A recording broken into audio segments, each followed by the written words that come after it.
Here he is. It's Allan Turner Ward. Hello. We're doing the handshake. Yeah, we're doing the... He's got a really unique handshake. On your last one that you did, you had that massive table and you went, here he is. And then you were like, all over the top. Yeah. How are we doing anyway? We're good. So before we kick off, a massive thank you to Marav and the My Bar team in Charminster. Great place to come out. Thursday's karaoke. Friday, array of guest DJs, and Saturday we have the legendary DJ Louis. So, and we're open all week. So yeah, pop down. So Louis. So Allan, how are you doing, my friend? I'm very, very good. It's nice to be here. I sometimes DJ here too. Yeah, actually. So don't know when I'm DJing here next, but I love playing here. I love playing in Charminster. It's fun. It's very, very fun. Yeah. So obviously your main profession now is DJing, mainly around Bournemouth.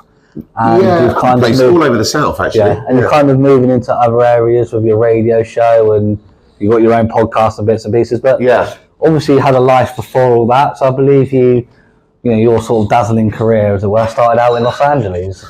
Oh no, not at all. No, I am from Bournemouth. I'm Bournemouth. I was born in Poole Hospital, but my family is from Germany, so I was back and forth all my life to Germany, and.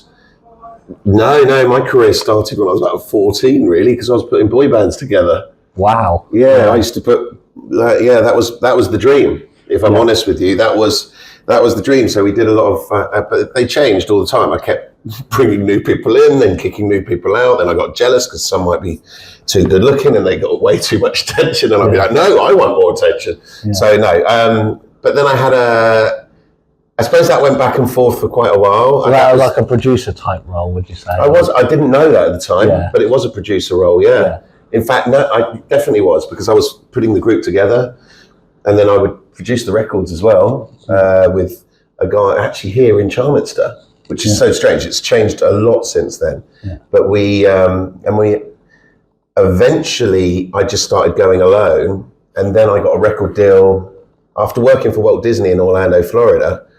I almost got signed to, and I was working with the guys that put together Backstreet Boys and NSYNC. Okay. So I was working with Lou Pearlman, those guys. I mean, there's a big scandal about him, but so I did loads of gigs with them, and I did a gig with Mandy Moore, and then I went and got signed to RCA Records in Hamburg, Germany. Yeah. And then I had a hit record with Shake the Knees.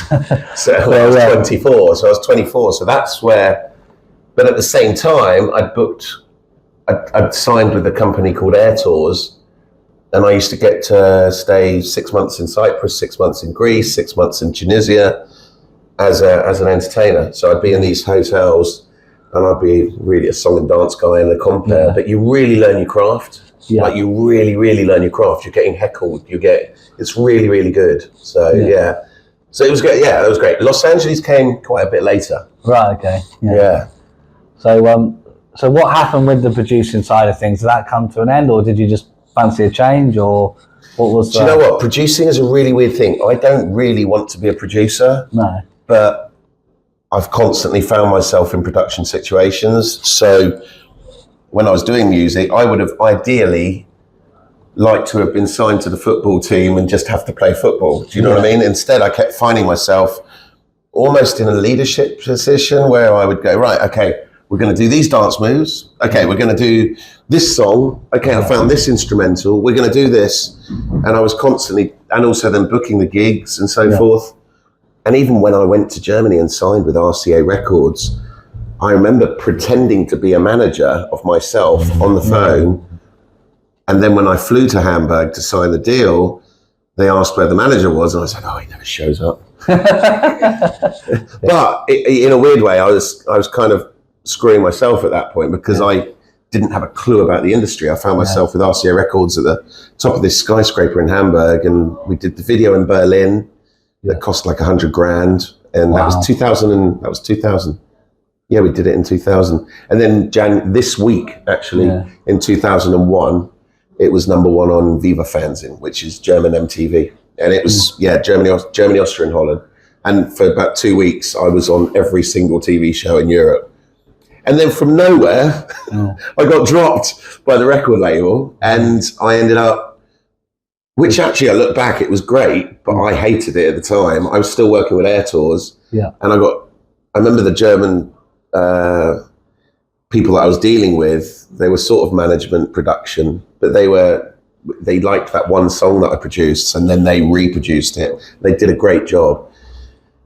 And they said, no, I think we're done, but let's stay in touch. Let's see what happens in the next few months. But go and take that job in Cyprus. So suddenly I was on every single TV show in Germany. Yeah. And then out of the blue, I'm hosting bingo for 75-year-old people in Cyprus, doing quizzes. And I remember just standing on that stage in Cyprus going, what happened? 2 weeks ago, I was on every single TV show in Germany.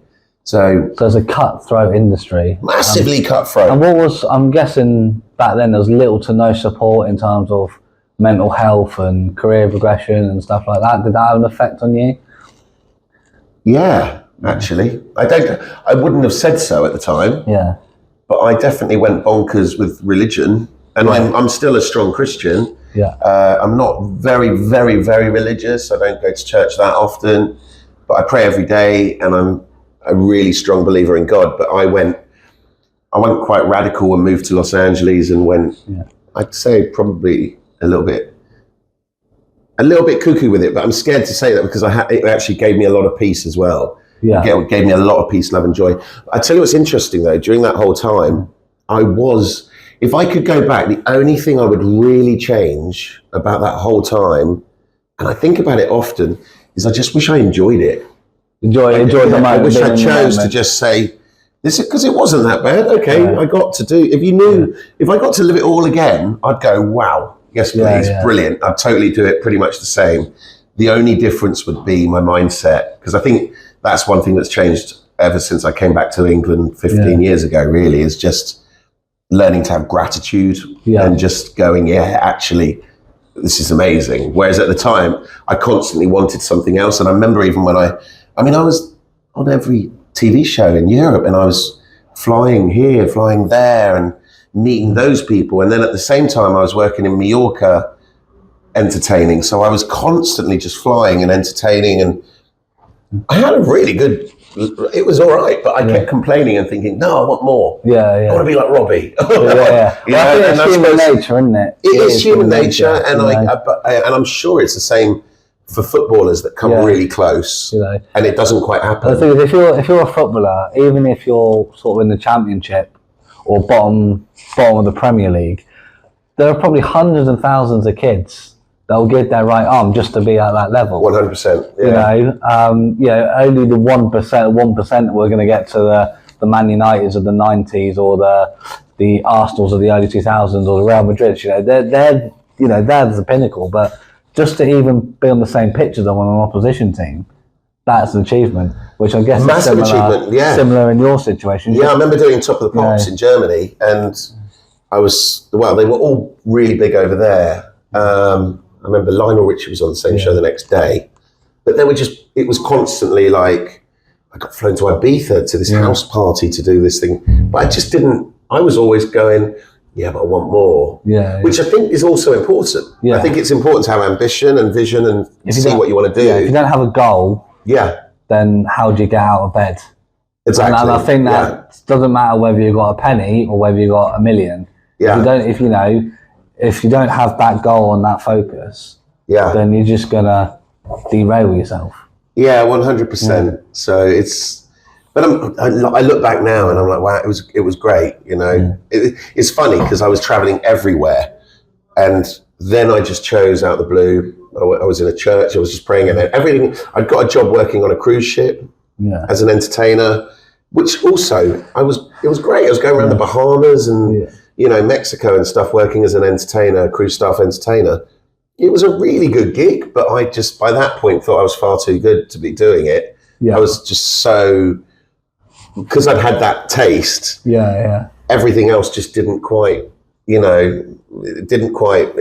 just didn't feel very good. I imagine it's similar, not as dangerous, but similar to drugs. When you take your first whatever of drugs, you get that high, and then you spend the rest of whatever chasing that high. Or someone gave you a drug that you can't get again.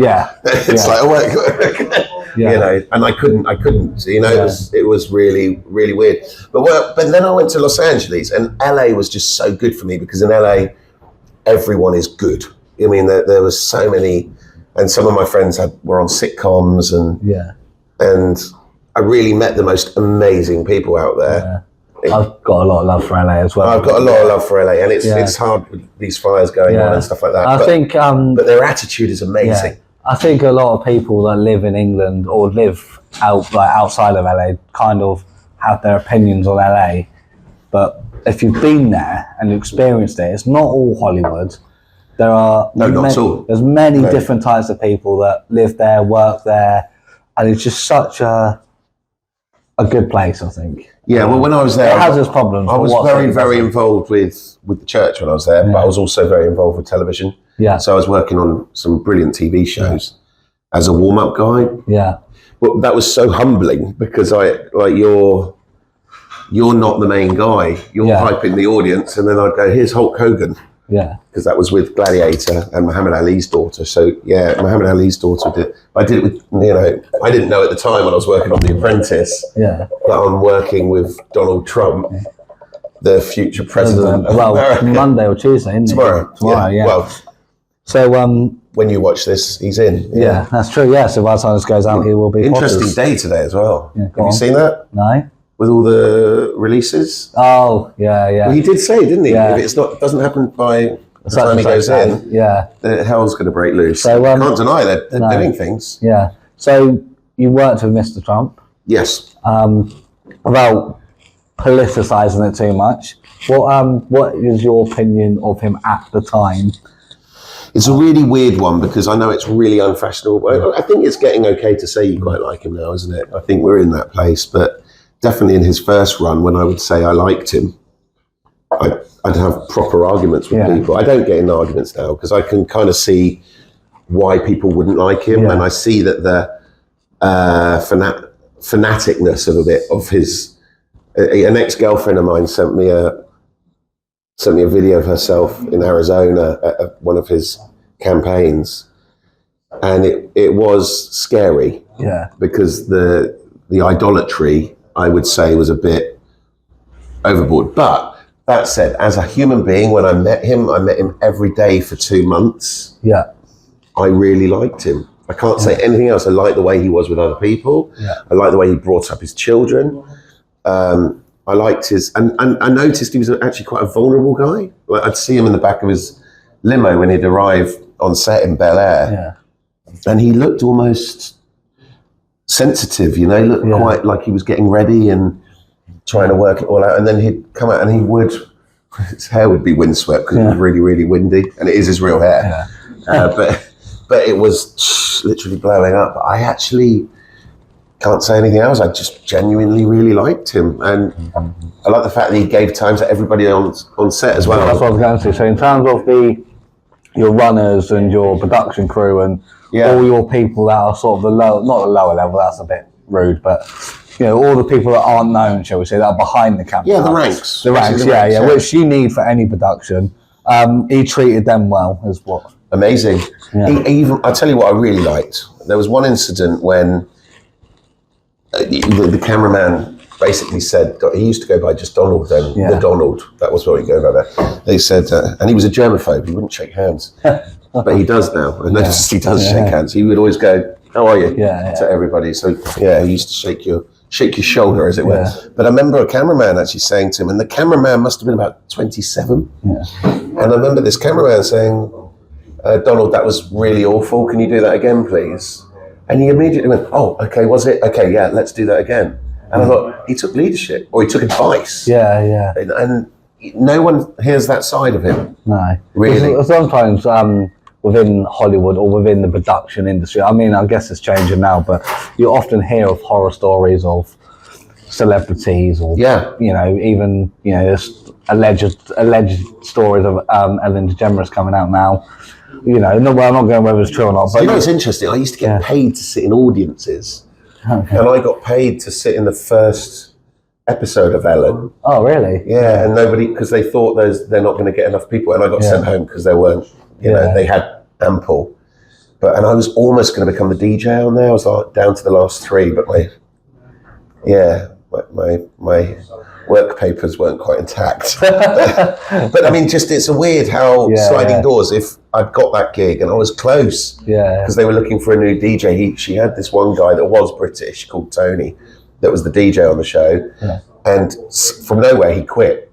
And I think it might have been because of the rumours that they're talking about. And I was really close. I did all the videos and I was in contact. Went to the studio, but I never met her though, so I can't. You can't firsthand say, and I've not heard from anyone anything negative either. But I did see it. But I tell you what, if I'm honest with you, I've met nightclub owners or developers that are 100 times more arrogant than most of the people that I worked with in Los Angeles. I'd say Los Angeles was a lot of bravado, but actually the more famous, sometimes the kinder they were. And I can honestly, hands down say that. I'd say in 1 year I worked for Donald Trump, I worked for Gordon Ramsay, who was, I must admit, I was more in awe of Gordon Ramsay than I was of Trump. He had such an air about him. I imagine Gordon Ramsay was a very hard taskmaster, but fair? Not really, no. Well, I wasn't working for them. You got to realise, they were. It was their shows. I was employed by the television company to be on these sets. Right, okay. So, you would be there, but actually it's an executive producer that will be the hard guy. But actually Ramsay would show up like almost like a star really shows up. But actually he had great energy, like a really but quite intimidating. And I was I would say more intimidating than than Trump, weirdly. Wow. And then I worked on Deal or No Deal, and weirdly Meghan Markle was one of the girls that were holding the suitcases. And then worked with P. Diddy on Making the Band. Oh no! But I never met him. But obviously, you don't know what's. No, but it was. But there you could smell a bit of weird stuff. Definitely, there was a lot going on. So was it like a sense, a vibe, or whispers? Just a vibe. Yeah, just a vibe. But then I worked with a guy called Stan Lee who created Marvel Comics, and that was to meet a guy of that stature that was just so lovely. Like just such a lovely man, and he just loved to just draw every day and stuff like that. And I think being in LA like that was just so humbling, because however big I thought I was in Deutschland, all of a sudden you go to where it's really happening, and then you're in under those people and watching them. You suddenly realise, okay, this is good for me to see this. This is really good for me to see this. So then why did LA come to an end? What was, how did you get it? Well, I had a family scenario, so I had to come back to England over something. And then I went back to LA, and then my visa was just, there was a problem with my visa. And then I had to come back to England and stay in England. And I did used to promise myself, I'm never, ever, ever, ever moving back to England, and if I am moving back to England, definitely never, ever, ever am I moving back to Dorset. So anyway, here I am now. Here we are in Charlotte. 13 years later. No, it's 15 years later actually, because then I moved to Dubai for a while. But it was. But I love it here now. I love this island. I think it's amazing. So it's really weird, but and I do actually think Britain is a land of opportunity. Even now. Yeah, definitely now. Even if there's chaos, the Chinese say chaos creates opportunity. You know, even if there's chaos going on. If you look at lockdown, for an example, and how many startup businesses, predominantly online ones to be fair, but how many startup businesses were created out of lockdown? And to some degree, what we're doing here is a byproduct of that. 100%. You know, Because I was doing live streams during lockdown. I would have never done that. And it was amazing. I look back on it with real gratitude. I'm like, didn't make any money during the time, but at the same time, it was cool. I used to go live every night for an hour from my flat and just do this. I did about four or five a week. But I treated it like I was doing the season. So I'd go running in the day and go for a swim, because we had an amazing summer, didn't we? That first lockdown. And then go to the off license at the end in Westbourne, and that would be the pub. And it was like, you just treated it like that. It was brilliant. I actually genuinely have great memories of that. That's good. Well, we sort of skipped there, so we wind back. So you come back to Britain. You have a love for DJing and entertaining, and it's really impressive when you're doing your thing. So you decide to try and take it to the next level, didn't you? I know where you're going with this. Well, actually, when I first came back from America, I wasn't really a DJ. I'd done DJing. Yeah. But you got to realise, when I was in LA, I was doing warm-up for TV shows, and I was working in production, and I was acting, doing quite a bit of acting. And I wasn't the greatest actor, but I was doing I did a lot of films out there, a lot of independent films.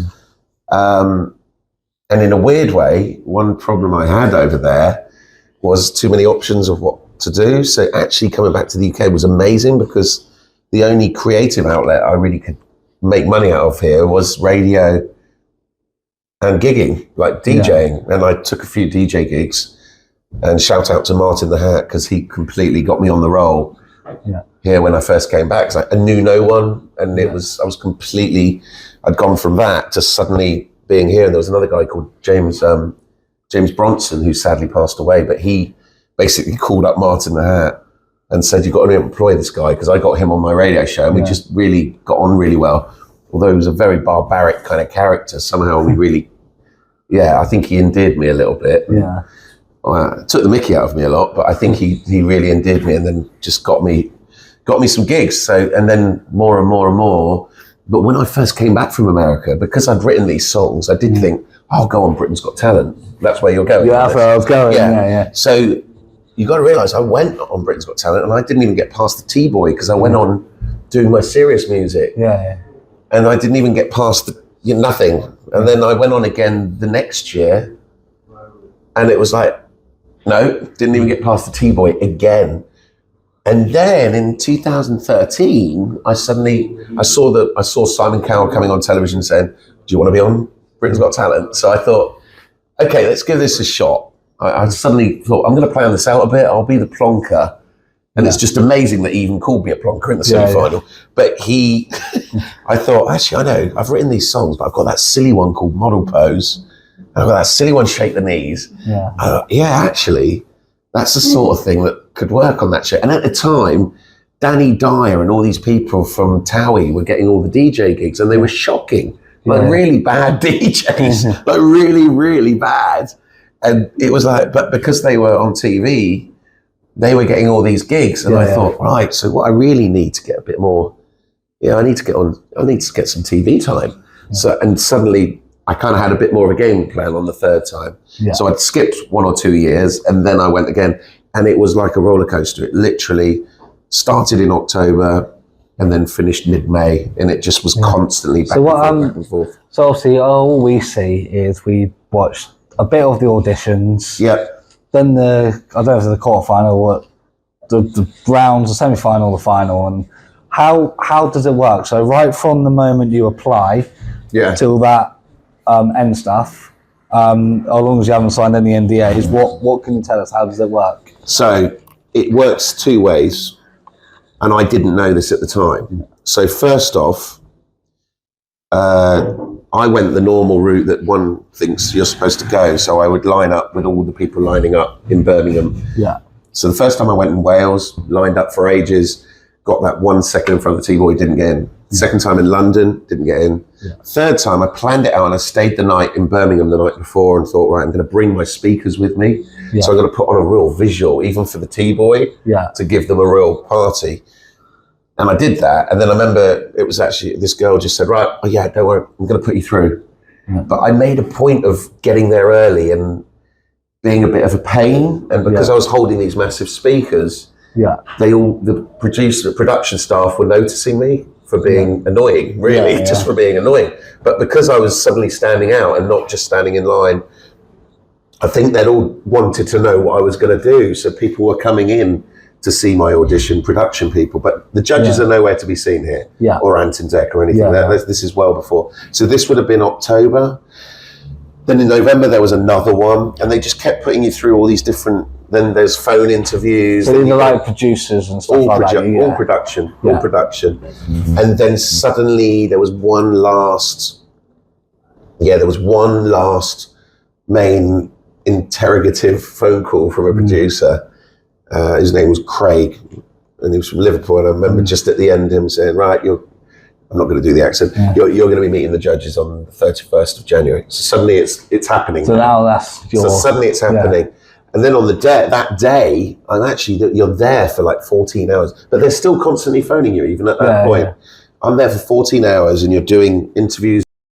Hello there, hi. Welcome to Britain's Got Talent. Thank you. And what's your name? Allan Ward. DJ Allan Ward, ATW. I'm from Bournemouth and I'm 37 years old. And what are you going to do today for us? Spinning the wheels of steel. I'm a DJ, by the way. Wednesday afternoon, ATW Live. How are you? I'm currently on 92.3 FM Radio Wimborne. I started DJing about 20 years ago. But then when you even finally go on stage, it's brilliantly planned. It's brilliant. It is a cracking show. I remember afterwards thinking, I don't think this helped me much. I came across a bit of an idiot or whatever. So for about 6 months, but now I just look back and I'm thinking, I'm just so grateful that I was part of such a monster of a show. When you talk about football and stuff like that, it's like that's Premier League television, isn't it? Yeah. It's like that especially at that point. Definitely. It was absolutely mega. But so I remember that day, and then I went on stage, and they were naughty, like the producers, because I didn't realize you've got like 8 cameras on you. And I left my DJ gear once again earlier on in the afternoon. But look, I was being annoying, so I deserved that they might even play with me a little bit. And I was ready for it. I was into it. I wouldn't like that. I wouldn't like to see that being done to your average 16 or 17 or 18-year-old that's going in and singing their heart out. Yeah. But I'm aware my songs were hardly Lennon and McCartney. You know, they were cheesy, fun, really happy, silly songs. Yeah. But I think that was also that they always have that role each season, that they have that type of character, don't they? So I knew my role for the show. Didn't know quite how much, but that they were allowed to be that harsh because they were harsh. I remember getting on the stage. So I'd set it up in the afternoon. The song was ready to go. I had my DJ gear there, and you've seen it, haven't you? Yeah. So when I get the wrong song, they'd changed it all around to see how I would be. Oh, your act, yeah, because you're on camera. And this is the first round with the judges. With the judges, first round with the judges, and it's the wrong. And I'm like, I know what they've done, and they want me to go. So I just went, not that one. That's the wrong song. Let me just. Because when you watch it, and it is on YouTube, and I'll link it, it does look like it's part of the act. 2 2 1 2. Hello, folks. How are you? I might need your help on this one. Not with that one, because that's the wrong tune. Okay, here we go. Not that one. Okay, here we go. Okay, everybody, clap your hands. Come on. Does it? Well, it definitely wasn't. So, but I assure you, it was not for part of the you act. to achieve that in that moment and not panic and, like you say, just melt into the stage. That is an achievement in itself. Well, my dad reckons that's the real reason I got through. Yeah. Not because of even the song. Yeah. But it's funny, when I walked on stage, I was on there for half an hour. So they've edited so much of it down. And when I first went on stage, and shout out to Anna James, hello, I know she came with me there with her daughter, and it was really nice. And we had a really good day. And I remember I saw Simon talking to Amanda while I was talking. Yeah. And I was talking away like I do. And I said, Simon, I'm talking. And he went, I was just telling Amanda, you remind me of my best friend. And I said, oh, really? Who's your best friend? Neil Fox. You know Fox, the DJ. Right, okay. Yeah. And I was like, oh, wow. I said, that's a compliment. He's a legend. And he said, yeah, you're very similar. You've got the same clarity. You're very clear. It's good. I like it. Yeah, good. And I was like, oh, fine. That's good. And then I started talking about my song. And he goes, right, so it's your song? And all that jazz. That bit is in. And I went over there. And obviously all that stuff happened first. And I was like, okay. But then I did the song and Simon had buzzed me. And I walked out and I thought, I'm not going to get through now. Yeah. So I just thought, that's it. And then David was going, and weirdly, David loved it, but Amanda and Alicia were really like, I love it. I love it. It's really good. It's really good. But they didn't have that in there. Yeah. And then I remember David saying, would you mind doing it again? Could you do the song? Everybody would like to hear the song again, wouldn't we, everybody? And then I went, really? Sure. But Simon just kept calling it gongs. I said, but Simon just gonged me. And I said, Simon, you're not allowed to gong me again. And he goes, I will not gong you again. And I said, seriously though, you know, I didn't think you'd want me to do it. He goes, Alan, would you just get on with it? It's a game. Do you not see what we're doing here? And I remember all the way through Simon just grinning his face off because he absolutely freaking loved being horrible to me. I do remember that. He was just like looking at me like, oh great. It was so funny. And then I remember when I was allowed to redo it, I was going, I suddenly got my confidence and I was like, right, everybody, I want everybody on their feet in this place. Hey, should we bring out Ant and Dec? And then they really went nuts because Ant and Dec were on the side doing model pose. And Simon just out of the blue goes, Alan, would you just get on with the song? Just get on with it. And then I leant back and I went, anyway, let me tell you a story about when I was 5. And so Simon really found it funny. Yeah. And then, of course, in the edit, it's like, worst thing I've ever seen. Worst thing I've ever seen in my life. But it was great. It was really, really, I was buzzing afterwards. Because when I actually got through. But the thing is, at that point, I got through, but I hadn't got through to the semi-final because then there's this other day where you're there for ages in London. Sorry if I'm going on quite a bit. No, it's quite... Yeah. No, people watch the show don't have that insight, so it's quite interesting. But the funny thing is, so they did that felt, I can't deny that was such a lovely feeling that day because I was there for 14, no, longer than that. It was from very early morning till almost midnight. And they're lining people up and you can see all these people leaving disappointed and crying, little kids crying. And then I got put there with these 5 other people that were entertaining but a bit random. Yeah.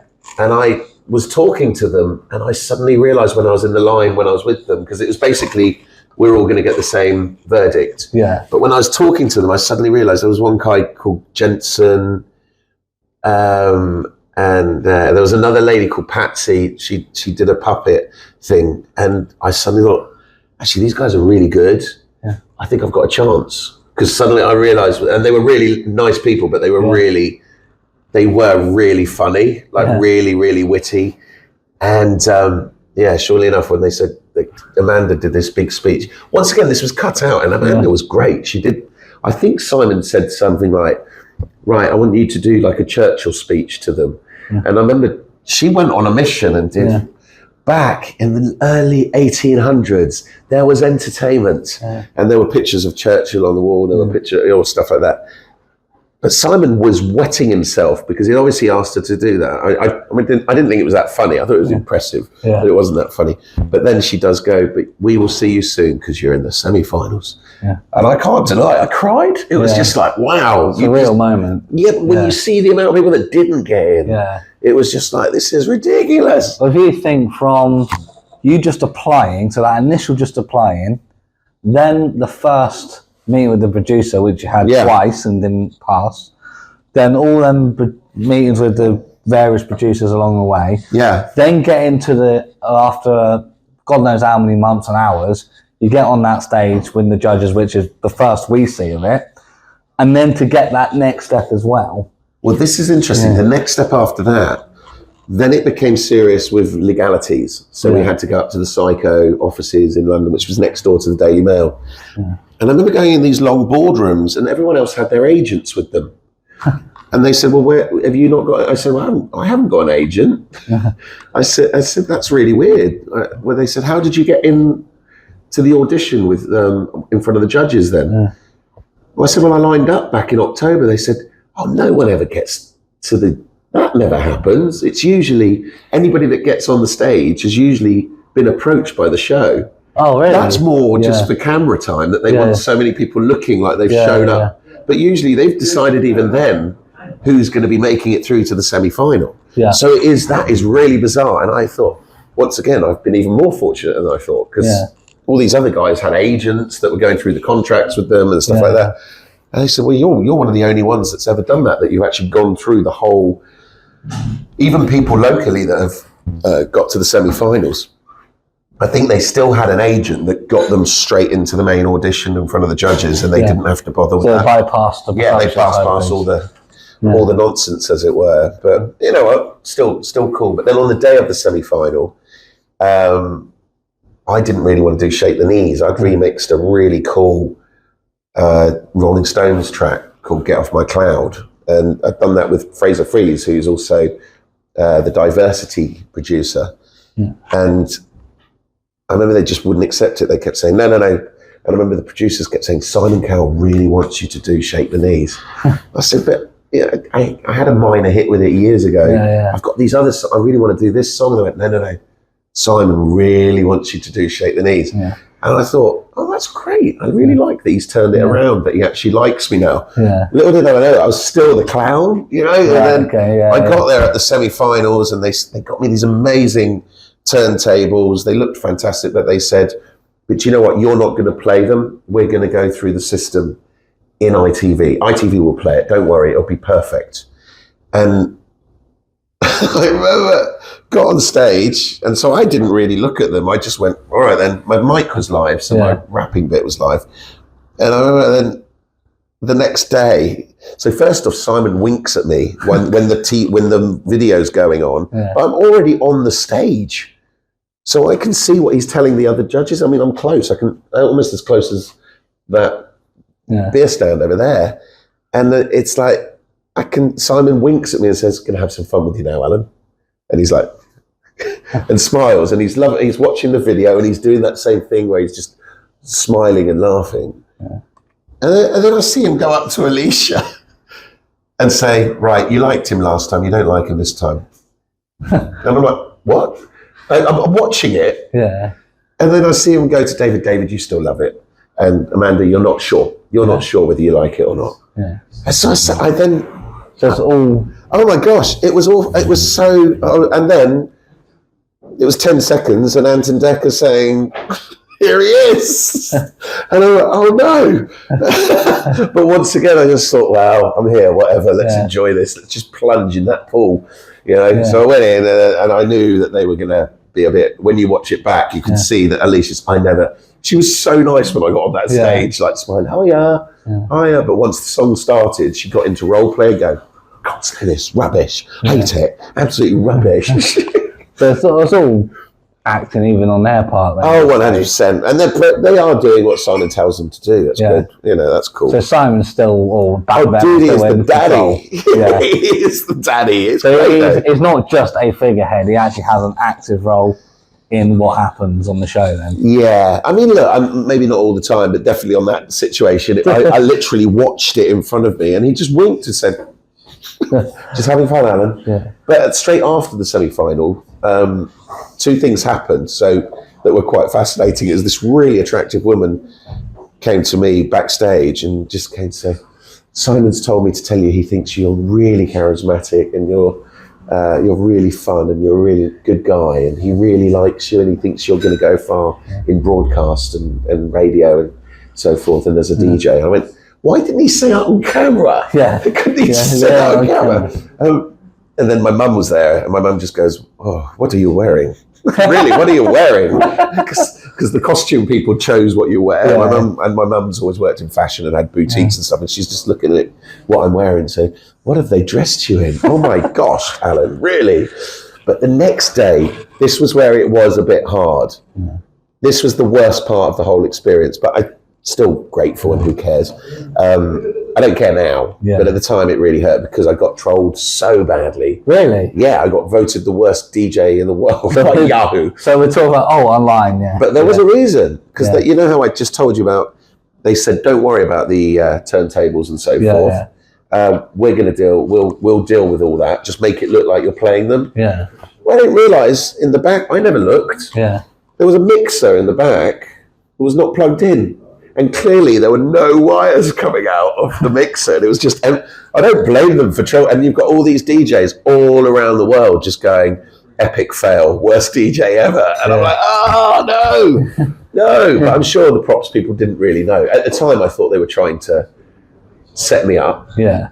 But I don't think so, no. I actually just think it looked nice. Yeah. And they couldn't tell that it wasn't. I think they literally just thought, "Oh, that looks nice." Yeah. In fact, And since then, I've even seen David Guetta do a similar thing. Yeah. So I don't think it's the end of the world. Well, we've all seen that with guitarists as well, where the guitar's not plugged in. Yeah. So now it's been a while. Has that helped your career, hinder your career, or sort of a neutral effect? Is it something you can use to push yourself out, or is it just something that's in the past and you've kind of left it there? Because when I met you, and someone told me you were on Britain's Got Talent, back in another bar we won't mention, I didn't believe it. I was like, no way. So I looked it up and I'm like, oh my God, you were DJing. So like, can you play your Shake the Knee song? And then we had this period of, it wasn't very long, where we kind of didn't like each other because I thought you were. You thought I was taking the piss. I totally thought. And I thought you were being an arrogant prick. Well, I probably was. And I think one night we ended up, I don't know, probably having a few drinks or something, and we just hit it off, didn't we? Yeah. I genuinely thought you were mocking me when you kept asking about it, so I think I had a bit of a defensive bravado. So sorry about that. That's all right. Oh wow, that's really funny, isn't it? That was a couple of years ago now, wasn't it? So I was actually impressed that you got to the semi-final. The thing is, I think it's really impressive, but I don't think it's in the immediate. It didn't help me at all because a lot of people locally, that's probably the least I've worked, other than lockdown. Yeah, that's the least I've worked in the 10 years after the show, was like the first 2 months. Because even the bar we're talking about, even though I rammed it, made a point to make sure that I stayed humble of not booking me for 2 months. Wow. And you can imagine that as well, can't you? I can imagine that, You can see him doing that. Yeah, that's something he would do. Even if it harms him and kicks him in the end, but he made a point. But look, for the next... Do you think a lot of it as well, other than what you just said, do you think a lot of it is jealousy? People that you've known, not necessarily friends with, like more acquaintances, and you're out there on TV, prime time, Saturday night, doing something different. Do you think, definitely that. Look, I think it showed off my personality. I don't think it necessarily showed... Look, I produced the records, so look, a lot of these other DJs don't produce records. Yeah. You know, and the song went to #1 the next week. So whether you like the music or not, it was still done to a good ability. Yeah. If you know what I mean, I don't like Slipknot. Yeah. But what they do is what they do, and they do it to a really good ability. Yeah. You know, so I think you can't take away that bit. I think it is important. I've never looked at the jealousy thing, but I also thought, I do remember my mum actually saying to me afterwards, you need to be good at every single gig you do now, because although it was a great platform, they didn't necessarily show you off to be the greatest DJ. Sometimes you can be a victim to your great success. You know, if you have that fantastic moment where you're up here, again, you could talk about elite sports, you talk about any industry, and then what did you say? A victim of your own success. Yeah. So if you produce a really good performance on the football pitch, on a gig, whatever, like out this world performance, and you go to the next one and you have a good performance or an average performance, then you get slightly. Do you know what's interesting? So I'm really grateful that I host, like, say, Oktoberfest every year at the bit, or I've been hosting Grooves in the Green. Yeah, Grooves is a really good one. Yeah, and I'm literally hosting it from the Friday until the end of Sunday. Yeah, and it's intense. Yeah, and I absolutely love it. Yeah, it's a great event. I think you can buy tickets now. You can, and there's going to be some really good acts playing this year. That's a great DJ and host. Yeah, but if I hadn't done Britain's Got Talent, that in itself would have been really a massive gig to be doing every year, because it's such it still is. Yeah, but you're right, because you've suddenly been in that bit. Yeah, it must be like that for. I mean, look at Piers Morgan when he went over to, I don't know why he's come to mind so much, or even James Corden now, but they went to America and did these amazing situations. Which for British people, as you probably know, making it big in America is very and I think they were both a victim of the same, they both made the same mistake, I think, and that was, as a foreigner, I don't want to hear foreigners come to England and tell us how we should run England, really. I mean, and I'm half German, so and when you're in America, if you're there, I mean, you can mention politics and maybe give your opinion a bit, but I think James Corden and Piers Morgan just got too political for not being residents there, or not being actually. You'll notice Hugh Grant, Mick Jagger, Simon Cowell, Gordon Ramsay, all great British people, but they all keep their mouth shut when it comes to that because they're aware that they're grateful to be there working, and it is what an amazing honour it is to be able to take your talents from here there. I don't know. That's just my thought. I'm not firm in that thought. I think you're right. You know, Barack Obama got, and I actually quite like Obama. I'm not saying that this, but did you see that thing with him at Nick's? When he was talking about at Carter's funeral. Yeah. Did you see that with Trump? Yeah, they're getting on really well. Yeah. And they're clearly mates. Yeah. They're clearly friends, those two. And it's almost like two footballers after the game going in the pub. Yeah, it reminds me of a bit of at Nelson Mandela's funeral when it was Barack Obama was obviously Potter's, David Cameron was the Prime Minister. So in theory, from two different parties, so one's left, one's right, and Michelle Obama had to split them up because they were just being like naughty school kids. Oh, they were laughing? Yeah, laughing and doing really? Yeah. But I think, echoing what you said, I think it's very disrespectful to go to another country and start mouthing off your opinions in said country. Whereas being British, I think I'm allowed to say I think Cameron's got a lot to answer for. Yeah. I mean, to be perfectly honest, I look at that and I'm like, we were talking about Cameron on Saturday, a bunch of us, and it's Cameron's completely and utterly got away with so much there. Boris got the heat, but realistic, it was Cameron sat the president, and then didn't stay on board. And I think when he really showed himself again, when the ship was going down, he got off the boat, and you're like, no, he should have had a lot more of a consequence. I would have thought. Definitely. So obviously moving away from, but I did vote for him twice. I admit that. I did. I liked him. I really liked him. I loved his campaign speeches, and I really loved his debates. Yeah. He was really good on his feet. Well, one of the things that I like about you, and I know we've gone on to politics a bit, but I don't mind. It's one of my favourite subjects. One of the biggest issues for me is how polarising politics can be. And I'm the same as you. I'm centre-right, I'd say, but... Centre-right? Yeah. But the problem is... Am I centre-right? I don't know whether I am. But what I was going to say, you vote for who you think's best at the time. Yeah. So if you think a Labour person, you vote Labour, you vote Lib Dems, you vote for whoever. You're not, I'm a Tory, I'm a Labour, I'm a Lib Dem, and that's it. No. And I think that's so important to have that. Now, Lynn wants to say goodbye. Bye, Lynn. Lynn, take a bow. Go on, quickly, Lynn. Come on. You can't do that. No? It's going by. There she is. The infamous Lynn from Charminster. Curly Sue. But I think it's so important, one, to be able to change your mind. Yes. And two, to be able to have a civilised conversation with somebody that disagrees with you. I know. Yeah, someone heard me talking last night with somebody, and someone said, another person chimed in and said, would you two stop arguing? I think that's even happened with you. Yeah, we've done that loads of times. Yeah, we've been quite loud, and people have said, you two stop arguing. We're debating. We're having a debate. And we're debating, and no one's winning and no one's losing. And then we end up getting another shot and carry on debating. And I think but I'll tell you what, another thing that's important is travelling.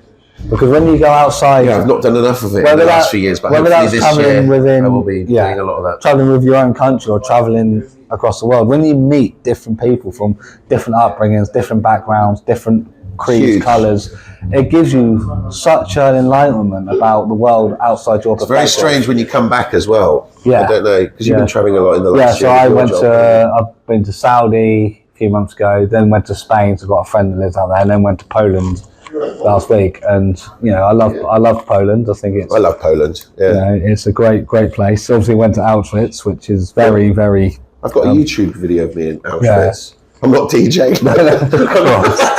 That's really dodgy, isn't it? That's the podcast cancelled. No, not at all. No, my dad sadly passed away a couple of years ago, and he was obsessed with war tours and stuff like that. But he was obsessed, very British and very.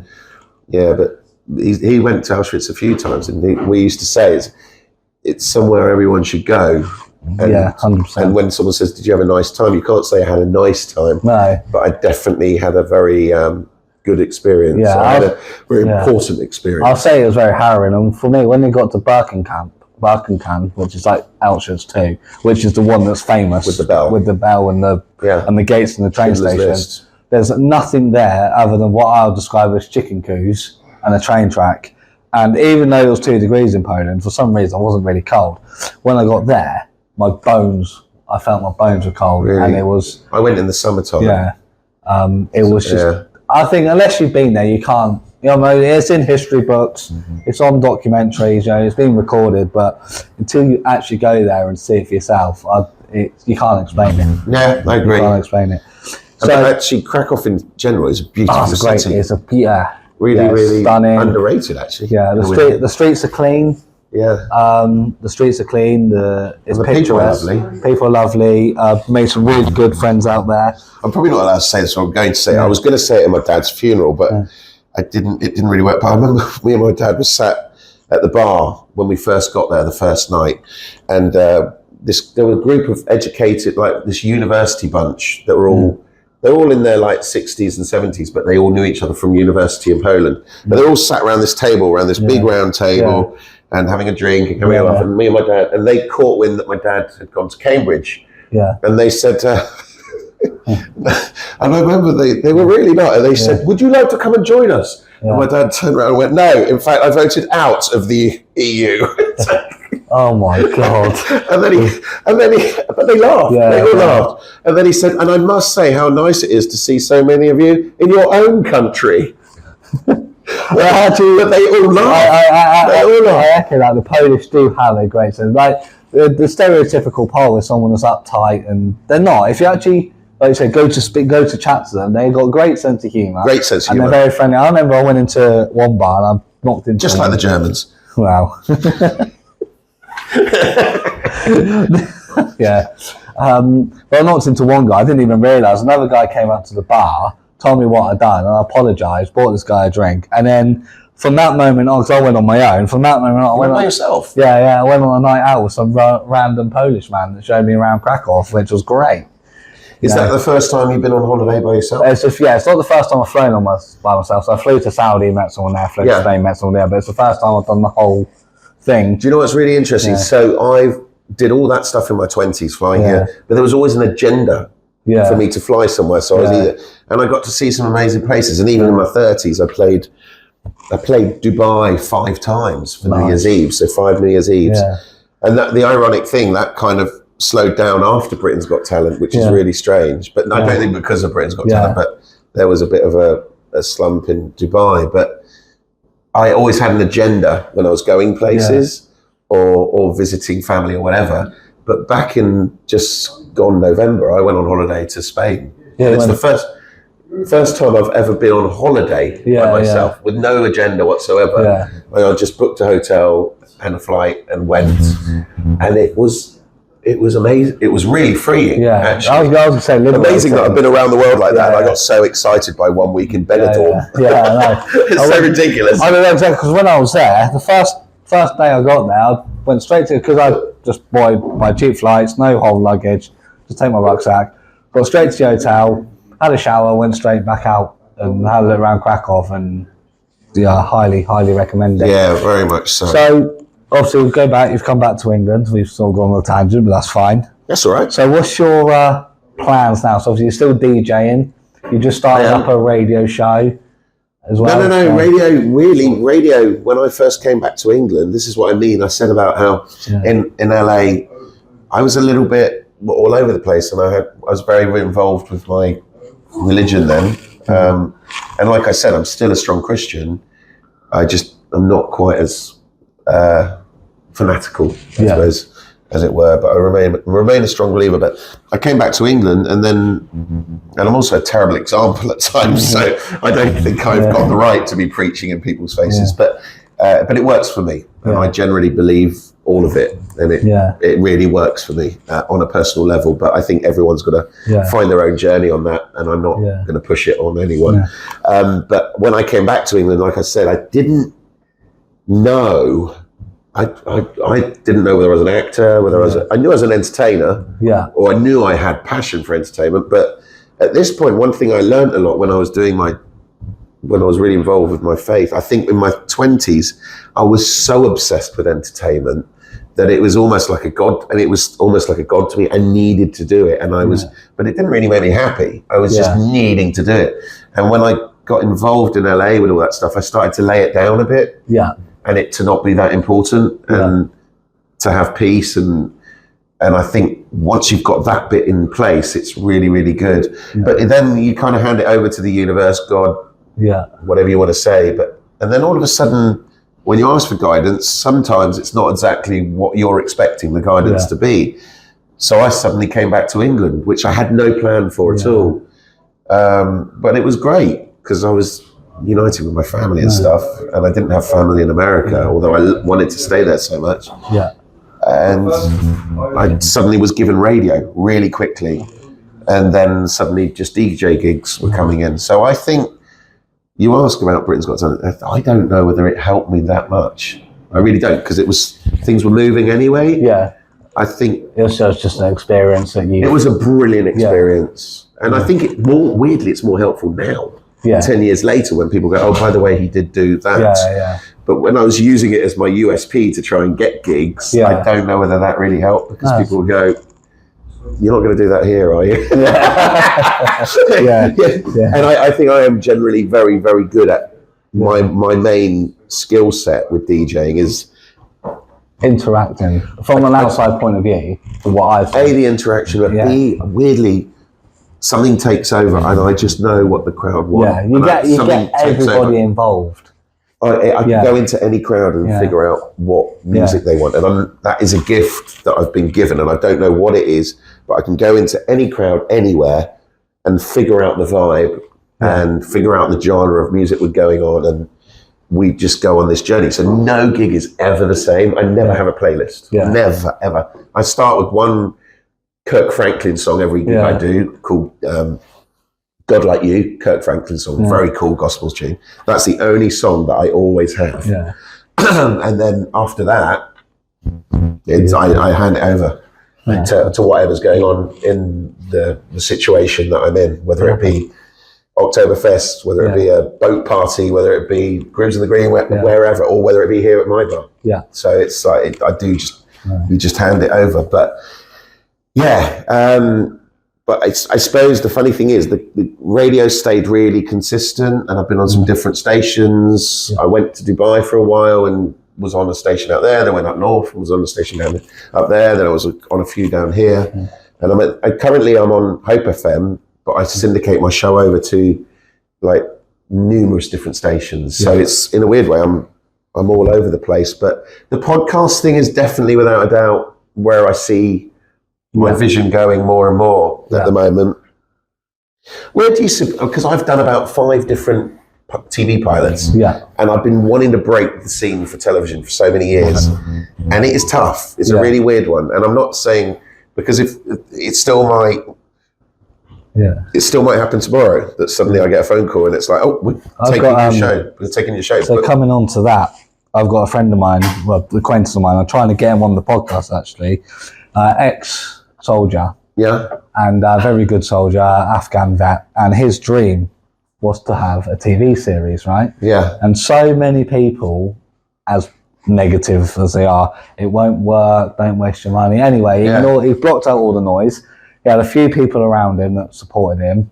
He went on and done it, wrote the scripts, filmed it, and I think it's just been finished. Really? And he's achieved it from just having an idea. Has he got it signed to a network? I don't know the ins and outs. And hopefully he'll come on the podcast and chat about it. His name's Warren. But yeah, I think, like you say, never give up, especially... I suppose my more question is, where do you see it all going? What, with my podcast or with yours? All of them.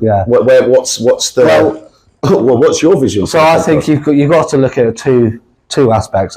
You've got to, like I say, be humble, be realistic. It is a very competitive space, and there are some great podcasts out there like Jack and Mate, James English, even the local ones like Dodge we discussed earlier. Some fantastic podcasts out there. But also, you've got to have a bit of confidence and belief in yourself. Yeah. And this, even though I've had the concept and the idea in my head for 2 years, I've only been doing it properly for about 6 weeks now. And where it's gone in that 6 weeks, where I had the likes of you on, Peter Blexley on already, we've got some other guests, fantastic guests lined up. It's been brilliant. Yeah. So if I can even if I, from where I am now, double it by the end of the year, that will be a big achievement. Yeah. So, well, I see it for you. Yeah. I see it for you. So I'm in a similar predicament, but I suppose it's weird. My vision at the moment, I just see it growing, and I don't, like I said, I do see that the podcast world is somewhere that the one thing that is separating, the one big separation is the consistency. Yeah. Because I think at the beginning you're doing it for no money. Yeah.